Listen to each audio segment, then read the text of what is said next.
Hi everyone, this is Fritz-Ay Says, and welcome to Heroes Advent.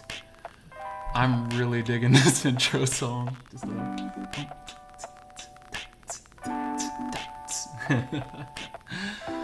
So this is a new one that's been mentioned to me on Twitter, and yeah, I just wanted to try a couple different things different from Lyre. I know this one has a lot more choices and even has a little bit of RPG battle mechanics in it. So I might treat this one a little bit differently than I do Lyre. So if I do a little bit ad-libbing, I hope you enjoy it. But yeah, I'm digging this. I just love this song. Alright, let's go ahead and start.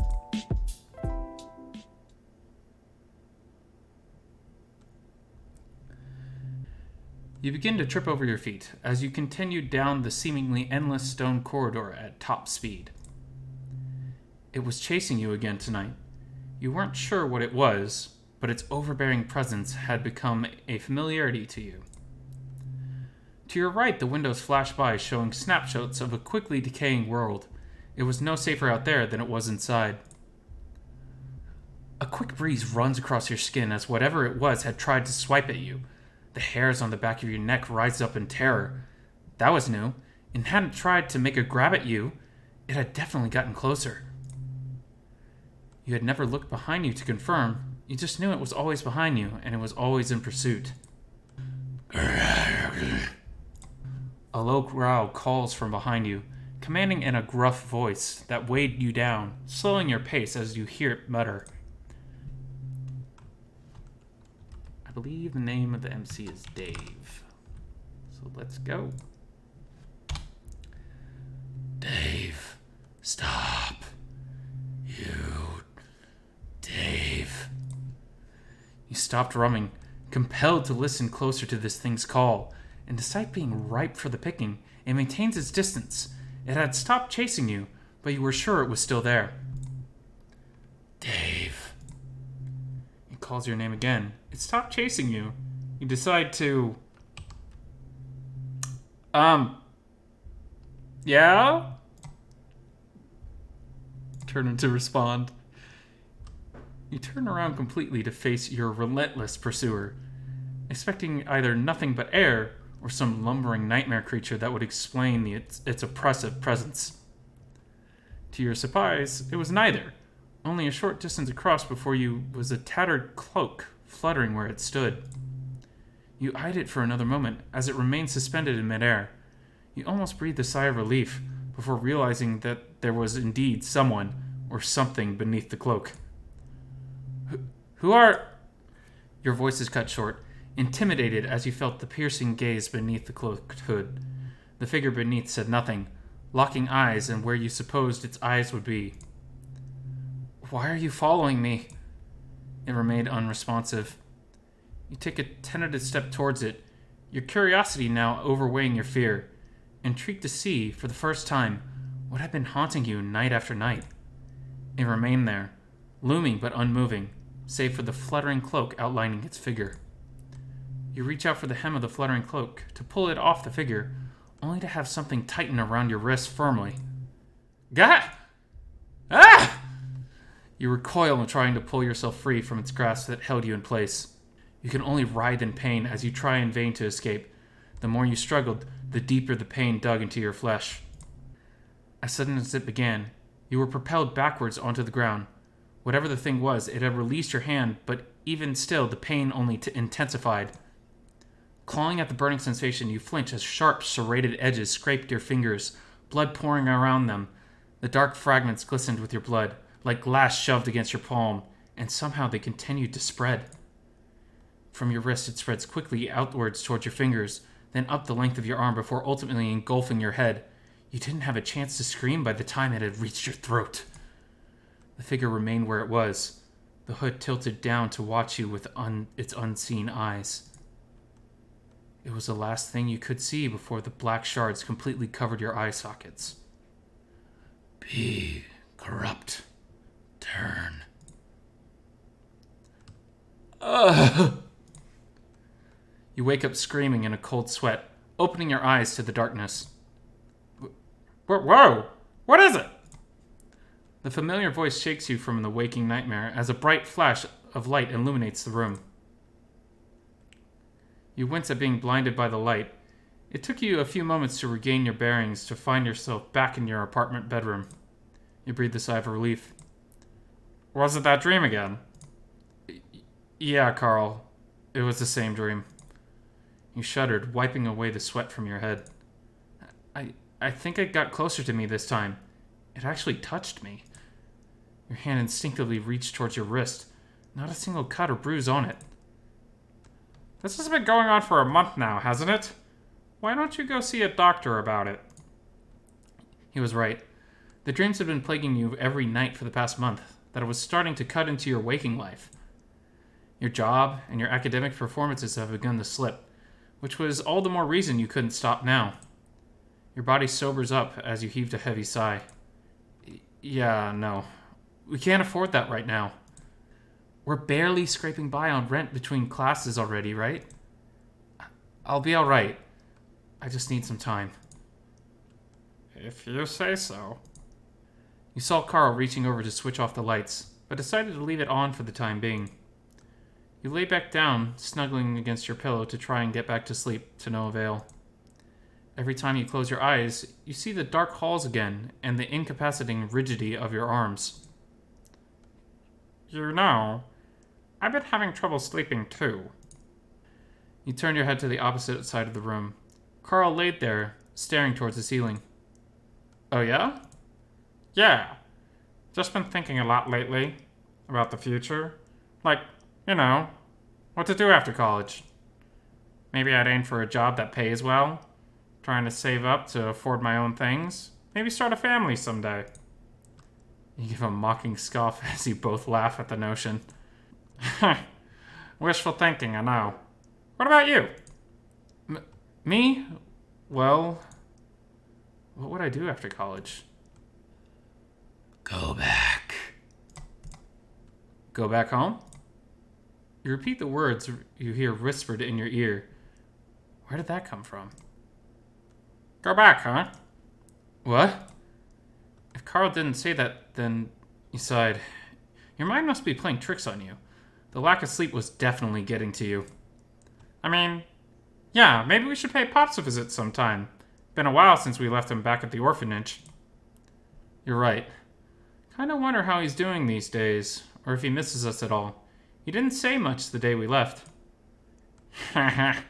Old Kaja should be fine. You know how he is. He chuckled. Pops was what you used to call the old caretaker at the orphanage you both came from. The two of you go silent as there is a lull in the conversation. The silence of the night fills the room as you lay there with your eyes open. You start to wonder if you're ever going to get back to sleep when Carl speaks again. Now that I think about it, the reason I'm losing sleep is also about home. Wait, you're having nightmares too?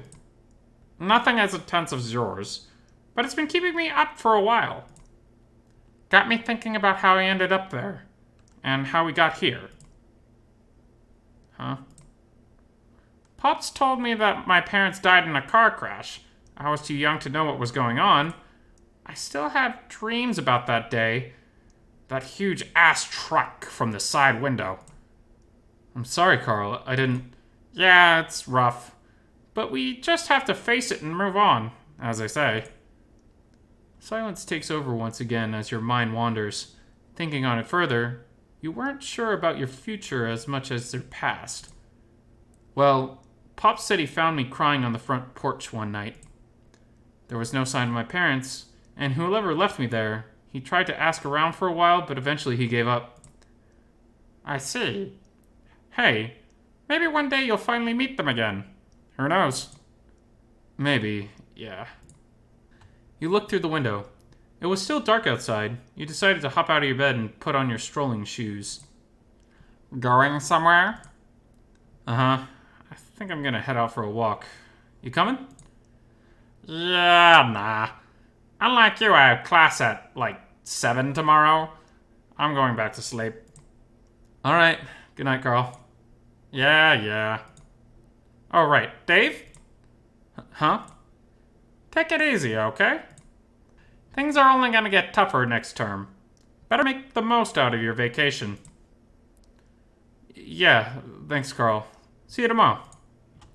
You could hear your friend flipping the light off as you closed the apartment door and headed down the streets.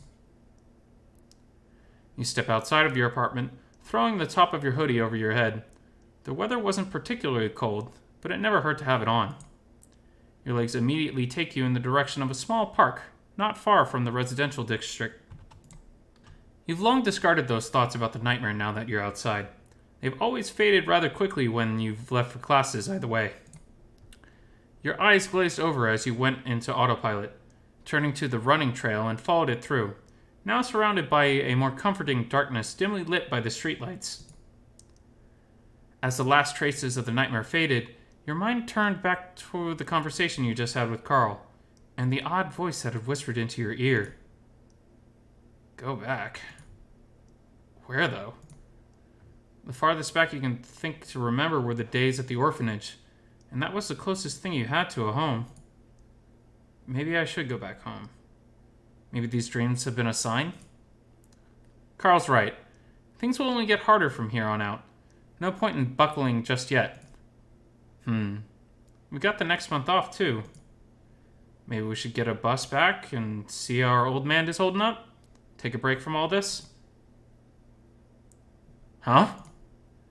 You rubbed your eyes. Your sight seemed to be getting darker. Maybe sleep is already trying to overtake you. With a sigh, you decided to turn back. You headed along the path you took back into the main street, but as you went further, everything seemed to get even darker. What on earth? Don't tell me my eyes are going bad, too. Staring directly at the lamppost that offered you light didn't help. You had to squint to see the specks of yellow light. Probably shouldn't have stayed up all night. Not that the nightmares helped.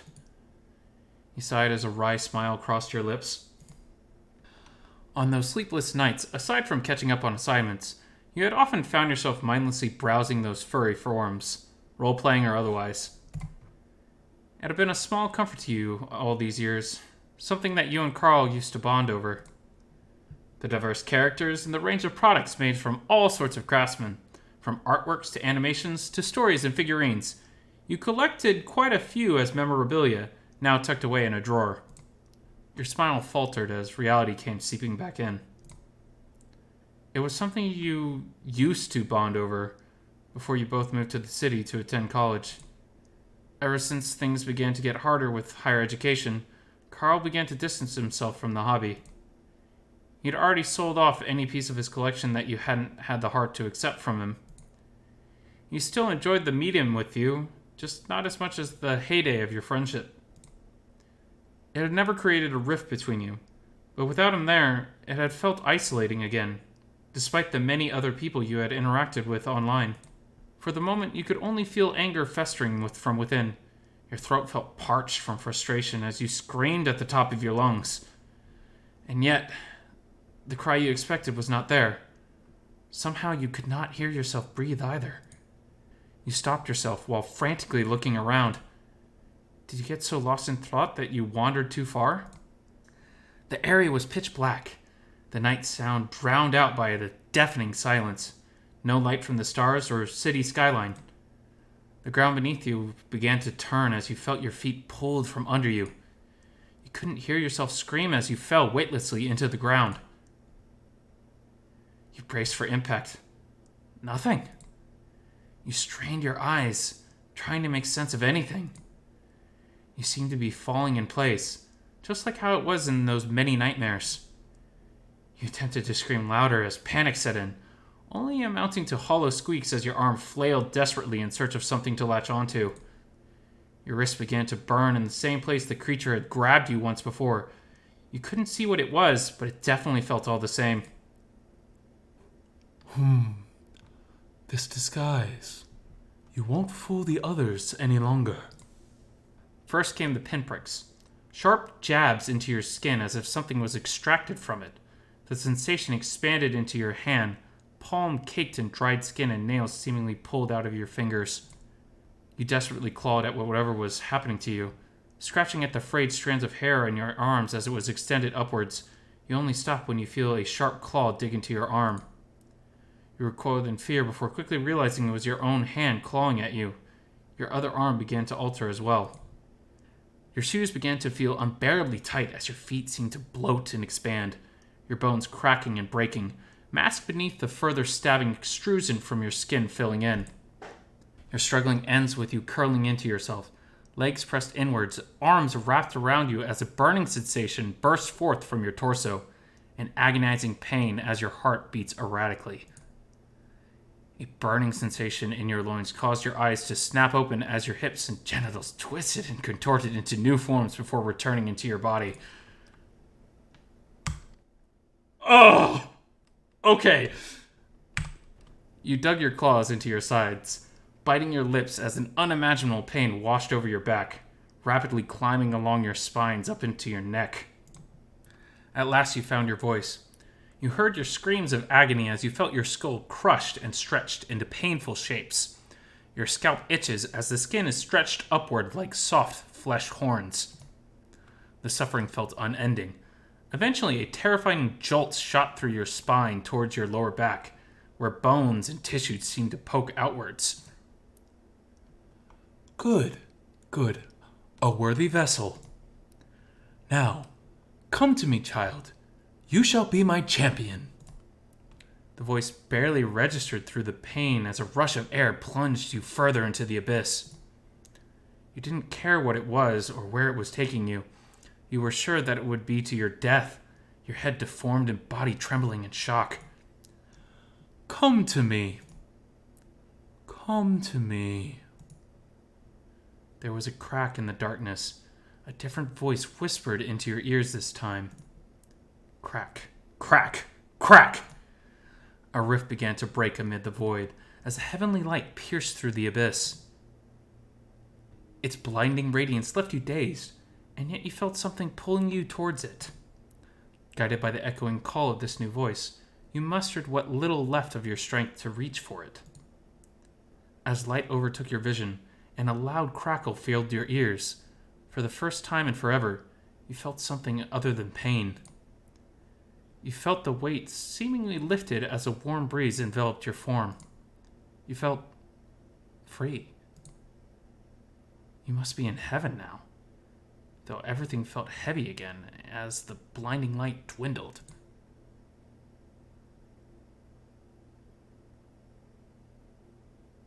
Ugh. You felt like crap, chest heaving and brain fried from everything that just happened. You were lying against solid ground. The faint shade of green at the corner of your eyes reminded you of the forest park you were in, but something felt different. It was still too hard to see anything under the blurry lights shimmering in the distance.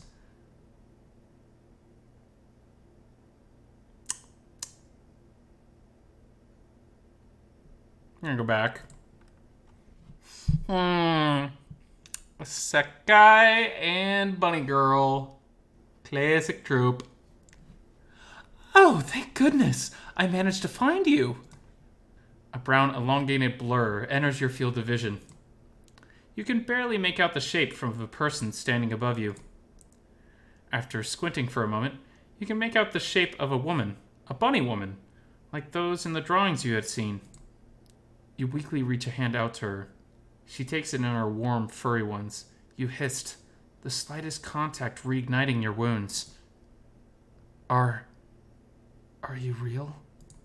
You barely muttered with what strength you had left.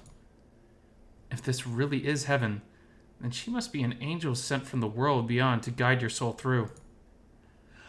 As real as I can get, dear. She cooed, easing your hand back down at your reaction.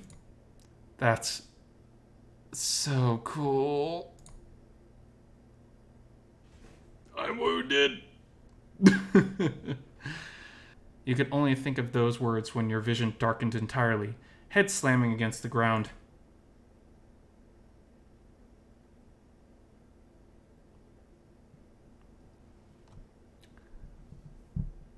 All right. So that's going to be our first episode of Heroes Advent. We just got a set guide. All right. Thank you, everyone. And this has been Fritz-Ay Says, and I'll see you another time. Ciao.